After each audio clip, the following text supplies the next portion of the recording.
Ding dong, ding dong, ding dong. Eh, ¿Puedo preguntarle, señor Morticia, a qué se debe el ding dong? ¿Es la hora? ¿La hora de qué? O sea, entonces entiendo que eso es como un reloj o algo por el estilo. Pues claro, es la hora. ¿Pero la hora de qué? La hora de que dejes de poner humo. Ahorita que estaba haciendo el sonidito ese, me recordó una historia que tiene que ver con unas campanas, bueno, con una campana específicamente que tal vez nunca en la vida debió haber sonado. Es una historia algo vieja, pero que sin duda alguna nos dará mucho en qué entretenernos el día de hoy. Señoras y señores, sean ustedes una vez más aquí a las leyendas del cuervo. Bienvenidos a las sombras.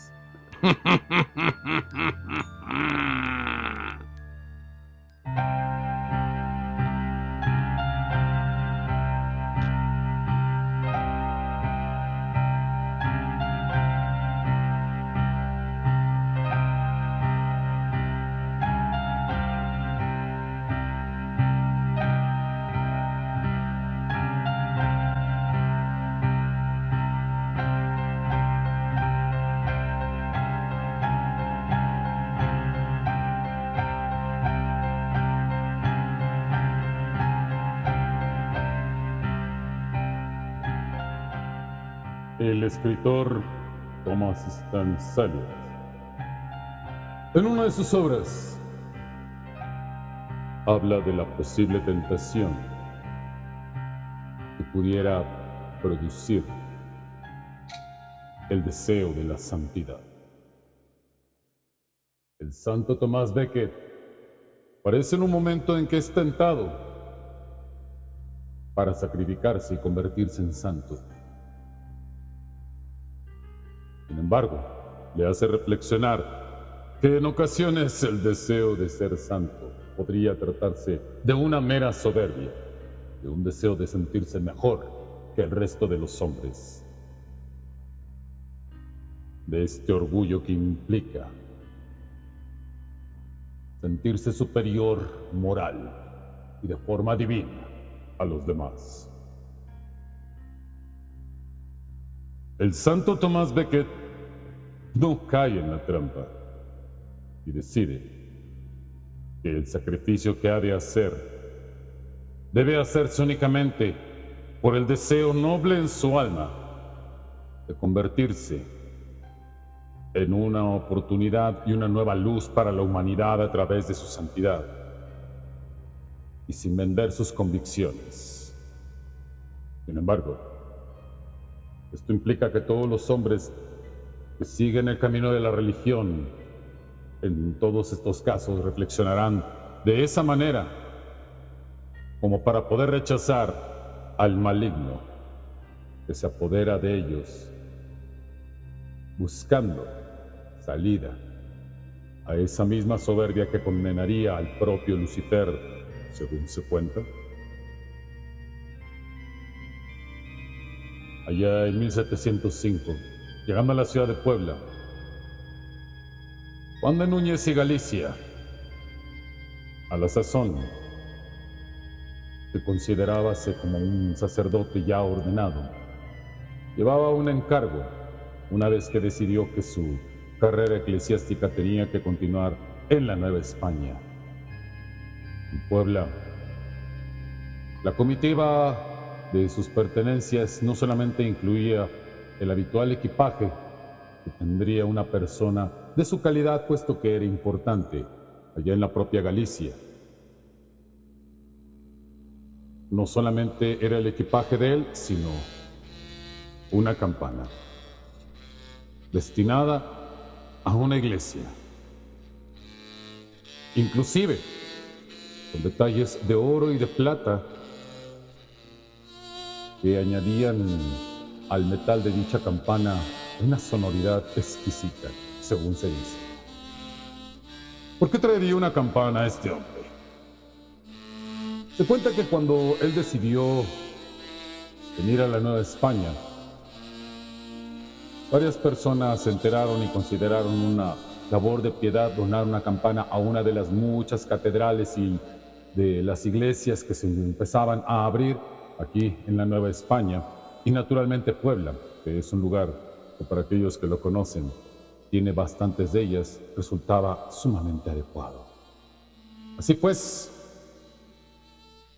fue cuando Mendoza y Galicia, o bueno, como así se llamaba, llegóse a Puebla e inmediatamente se puso en contacto con las autoridades eclesiásticas para que validaran su condición de sacerdote y que la dicha campana formara parte del patrimonio de una iglesia en donde él aparentemente pensaba que tendría la oportunidad de oficiar y de hacer sonar dicha campana.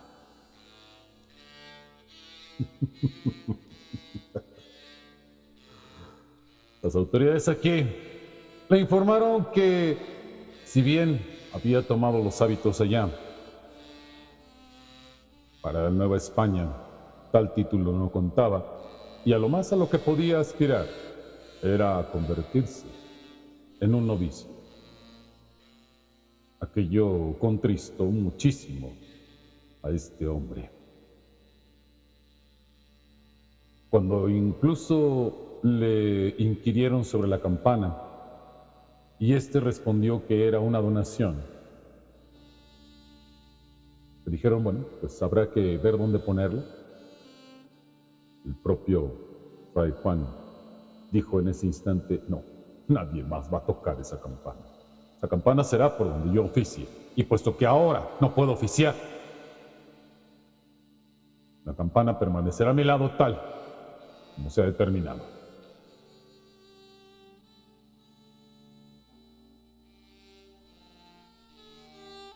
A tal grado llegó su cólera que decidió volverse nuevamente a su país, allá en el Atlántico. Sin embargo, un hombre de su calidad no era ignorado en ninguna parte, y menos para una mujer con aviesos intereses, como era Juana de Lúcar y Alamán.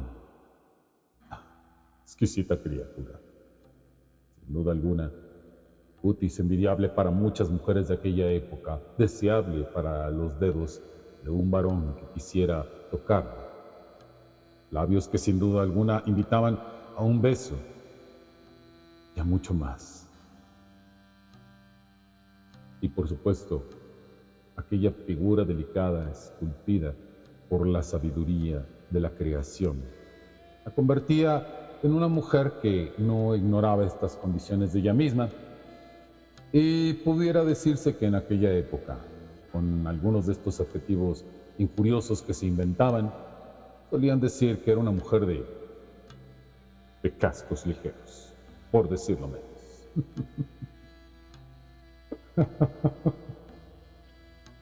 La gente. Juana de Lúcar y Alamán se puso en contacto inmediatamente con aquel Juan y le hizo resaltar la cuestión de que ambos se llamaban Juan, de que ambos parecían tener una cierta conexión, y que Juan de Núñez y Galicia muy probablemente deseaba formar parte de la clerecía, pero realmente eso se lo hizo saber doña Juana de una manera insinuante, con estas miradas desmayadas que solía ensayar en varios casos para conseguir lo que quería. Tal vez Juan de Núñez y Galicia no estaba hecho para la carrera eclesiástica. Sin embargo, Juan Núñez, como hombre de religión, porque a pesar de su aparente soberbia lo era, no conocía estas artimañas de las mujeres. Así que doña Juana hubo de avenirse a hacerle un ofrecimiento. Este ofrecimiento consistía en tratar de influir en las autoridades para que finalmente se le diera el hábito como correspondía, y que incluso esto fuera acompañado de una generosa donación. para lo cual había de convencer a uno de los muchos ah, seguidores de ella, por llamarles de alguna manera. Su pretendiente pondría joyas y dinero para cuando este Juan de Núñez tomara el hábito, y esto, sin duda alguna, lo apreciarían las autoridades para lograr que él se quedara con el puesto que tanto ansiaba.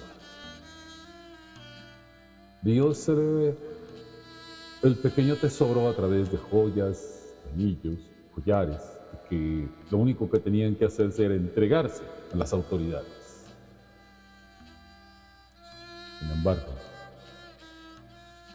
aquella noche, Juan de Núñez y Galicia no estaba tan seguro. Su sueño era inquieto, se despertaba a cada instante y a cada instante le parecía escuchar voces. Tales voces empezaron a ser más claras a cada instante, y es así que apareciósele aquel a quien la religión combate, aquel que aparentemente suele sentir dolor en los oídos con las oraciones de los sacerdotes, aquel que repudia el mal y adora la soberbia en el corazón de los hombres. ¿Y quién mejor que Fray Juan? Se cuenta que el demonio le dijo en aquel instante: toma el dinero y vuélvete a España. Aquí no se te dará lo que tú quieres. Y tienes que demostrar quién eres, que eres digno de este puesto. Al instante, Juan de Núñez comenzó a musitar apresuradamente varias oraciones tratando de rehuir aquella imagen, aquella voz que desapareció por el momento. Lo meditó por un largo tiempo hasta que finalmente, sin otra persona a quien recurrir, en ese instante en que se sintió tan solo en medio de la noche, traspasó la seguridad del convento en que estaba recluido. Sí, como si de alguna manera el demonio lo supiese. Él contó siempre que le extrañó mucho que la puerta del convento estuviera abierta de par en par para que él pudiera salir. Llegóse a la casa de doña Juana, quien naturalmente se encontraba en su lecho.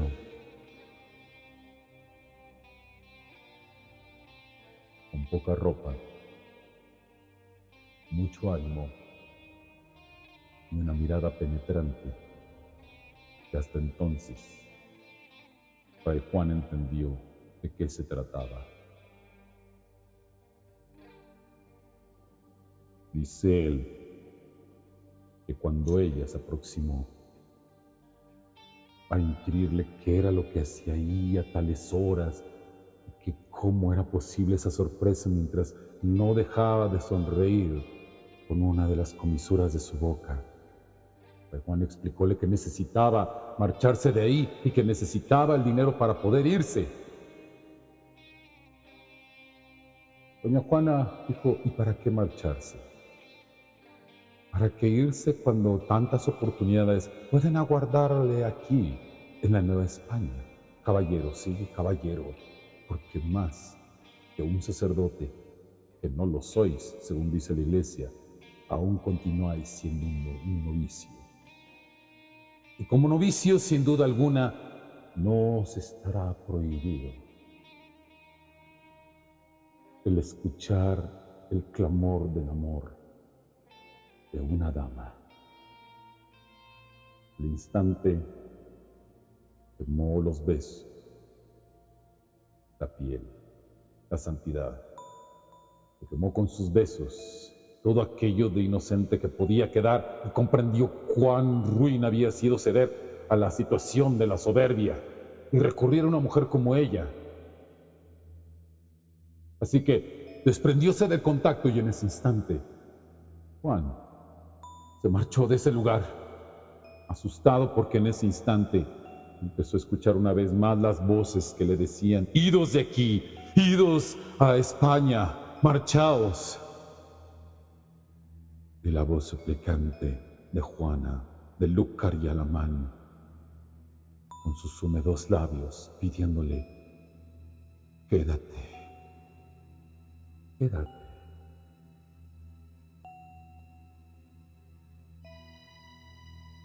La disciplina del sacerdote, la oración, el fustigarse a sí mismo, hicieron que Fray Juan de Núñez poco a poco olvidara aquella escena en el cuarto de doña Juana. Sin embargo, ella no pudo evitar que al día siguiente denunciara una terrible noticia para la cual no estaba preparado. Juana de Lúcar y Alamán había fallecido aquella noche. Si bien tuvo cierta sensación de culpa, un arrepentimiento que sin duda alguna no era responsabilidad suya, puesto que él había tratado de alejarse de ella lo más pronto posible antes de que la tentación lo quemara. Fray Juan rezaba todos los días por ella, esperando que ella hubiera encontrado la salvación a pesar de sus deseos impuros, a pesar de la vida licenciosa que había llevado. Pero aún quedaba algo. Aún quedaba el deseo. Cuando él se aproximó a la campana en muchas ocasiones, de volverla a tocar. Y, más ahora, que había hecho que una mujer falleciera. O por lo menos, eso era lo que él pensaba. Claro, cualquiera de nosotros podría pensar que Juan de Núñez y Galicia no tenía nada que ver con ello. Sin embargo, ¿qué tanto puede la voluntad para torturar el corazón de un hombre? ¿Y qué tanto puede la creencia hacer que alguien, sin ser responsable, sea culpable?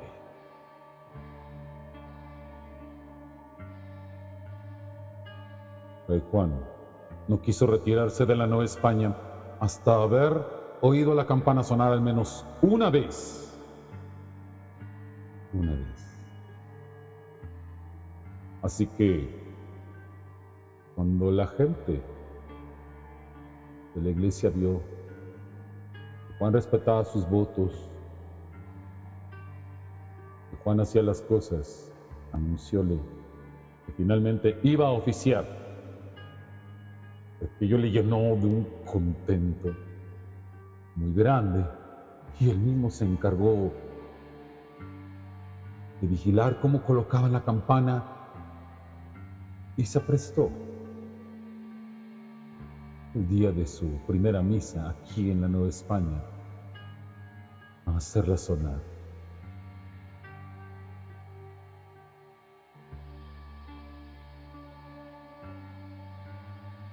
No diremos que no lo intentó.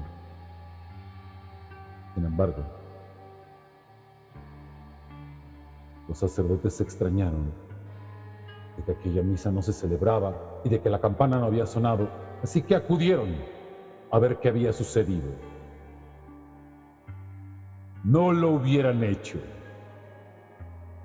En aquel momento encontraron el cuerpo exangüe de Fray Juan de Núñez y Galicia,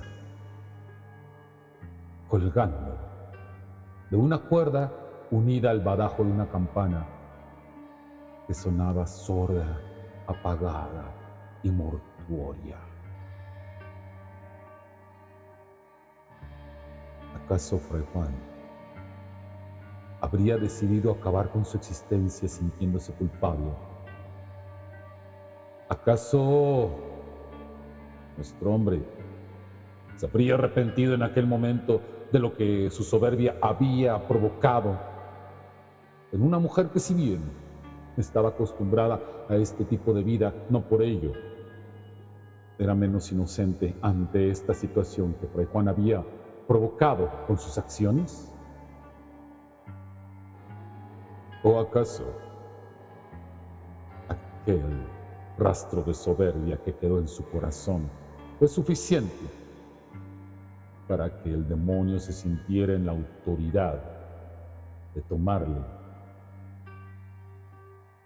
y de reservar su alma para los infiernos, en donde los que tienen buenas intenciones también conocen el tormento y la tortura?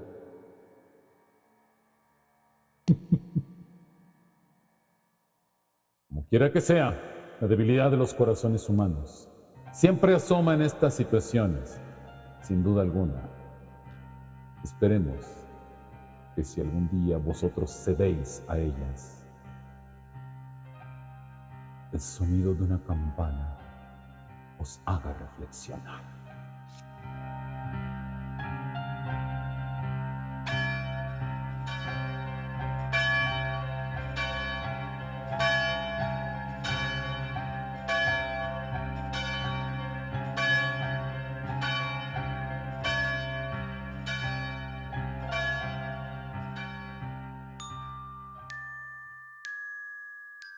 Ding dong, ding dong. ¿Qué pero está eso?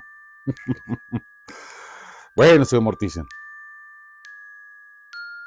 ¿Qué le pasó a la campana? No se sabe. En realidad se cree que la campana desapareció, fue fundida, o tal vez se cree que la gente de la iglesia la conserva, la campana que produjo, pues, revuelo por causa del relato que está relacionado a la misma, pero en realidad no sabría exactamente decirle qué fue lo que pasó. Y ese es el tema, que en muchas ocasiones situaciones que se presentan alrededor de temas extraños después no presentan ninguna evidencia. Casualidad que suceda en todos los casos. La mejor opinión la tienen ustedes en casa. Y sin duda alguna, ustedes, de acuerdo a sus creencias y conforme a sus criterios, tendrán mejores conclusiones que las que podamos sacar aquí nosotros. Claro. Nosotros nos corresponde simplemente traer la historia para todos ustedes y ya lo hemos hecho, por lo tanto vamos a retirarnos, no sin antes recomendarles lo usual. En primera instancia, que me sigan como escritor Paul Raven a lo largo de distintas redes y de los distintos proyectos como la Hermandad Literaria de Essen, a cuyos creadores, el maestro William Blackthorne, la maestra Liliana Flores Vega, les enviamos un muy cordial saludo. Ustedes pueden encontrar en Facebook la plataforma y el grupo correspondiente a la Hermandad Literaria de Essen, donde constantemente estamos emitiendo distintas publicaciones, algunas gratuitas y otras que sin duda alguna se promueven en Amazon para expenderse y que en las cuales nosotros estamos incluidos.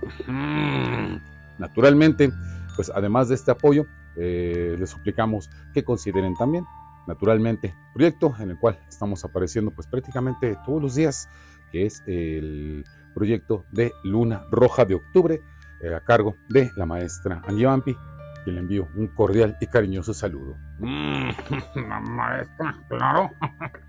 El proyecto de Luna Roja de Octubre es difusión de la poesía gótica a través de distintas formas, como son las transmisiones en vivo. Algunas de ellas, la mayor parte de ellas, se hallan en TikTok, donde hablamos en ocasiones de libros, leemos poesía, hablamos de diversas temáticas e incluso también ponemos música en algunos días. Se pone divertido. Efectivamente, soy Morticio, se pone muy divertido y naturalmente, bueno, esperamos que ustedes nos sigan también en el proyecto Luna Roja de Octubre, donde se hacen videopoemas, se hablan distintas transmisiones en vivo sobre algunas temáticas que interesan a la comunidad gótica, como el tema del vampirismo, como el tema del espiritismo, entre otros, así como también de autores de horror. Entonces, Les rogamos que nos acompañen ahí, así como también en el canal de las Leyendas del Cuervo, en lo que es la cuenta de las Leyendas del Cuervo oficial y por supuesto en el grupo de Bienvenidos a las Sombras oficial.